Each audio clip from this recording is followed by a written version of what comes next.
Ma tahaksin teile siis esineda ühe avaldusega. Nimelt meie seisukohalt on tänaseks Euroopa Liit sattunud rünnaku alla, sest Venemaa ründab Eestit. Pronkssõduri küsimus ja vandalism Tallinnas olid Eesti siseasjad, aga Venemaa koordineeritud tegevus Eesti vastu on kogu Euroopa Liidu asi. Seega on Euroopa Liidu ja Venemaa suhted väga keerulises olukorras. Rünnak Eesti aadressil on praegu ühtaegu nii virtuaalne, psühholoogiline kui ka reaalne.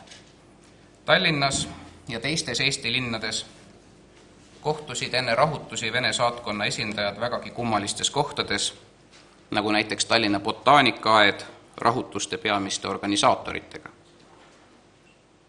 On tuvastatud IP-aadresside kaudu, et küberterroristide rünnakud Eesti valitsusasutuste ja presidendi kantselei internetikülgedele on tulnud konkreetsetest arvutitest ja isikutelt Vene valitsusorganites, kaasa arvatud Vene Föderatsiooni presidendi administratsioonis.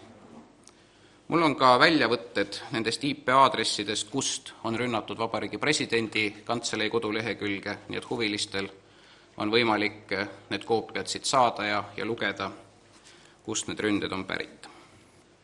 Viin neljapäeval valitsusse ettepaneku, milliseid meetmeid Euroopa Liit Eesti arvates Venemaa suhtes kehtestama peaks.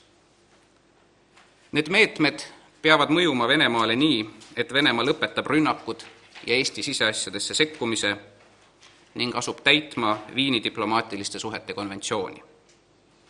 Meetmed peaksid puudutama Euroopa Liidu ja Venemaa suhteid täies ulatuses.